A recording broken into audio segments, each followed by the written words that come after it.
სააღდგომოდ შოკოლადის ტკბილეულისადმი გაზრდილი მოთხოვნის პარალელურად კაკაოს ფასმა რეკორდულ ნიშნულს მიაღწია, რამაც შესაძლოა შოკოლადის წარმოებაზე მნიშვნელოვანი გავლენა იქონიოს.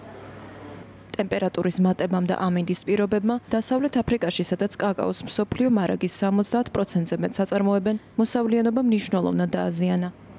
გახანგრძლივებული წვიმის სეზონები ხეებზე სოკოების და სხვა სასიკვდილო პარაზიტების გავრცელებას იწვევს, ხოლო იმის გამო, რომ პროცესი არაპროგნოზირებადია, ფერმერებს გამოწვევებთან გამკლავება უჭირთ.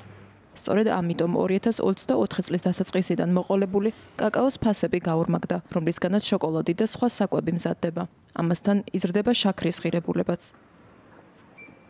ბრიუსელის ქუჩებში სააღდგომო ტკბილეულის საყიდლად გამოსული ადამიანები ამბობენ, რომ ფასების ზრდა შენიშნეს, თუმცა წინა სააღდგომო საყიდლებზე სიარულს ჩვეულებრივ განაგრძობენ. სადღესასწაულო კვერცხები სახალისოდ უნდა გამოიყურებოდეს, ამიტომ ჩვენ შევიძინეთ კვერცხები კარამელის გემოთი და ასევე კურდღლის ფორმით.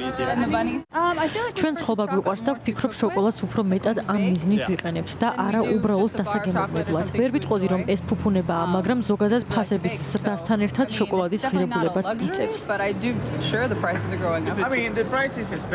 ძვირია, მაგრამ ვფიქრობ, ამჯერად ღირს ბელგიის გემოს შესაგრძნობად.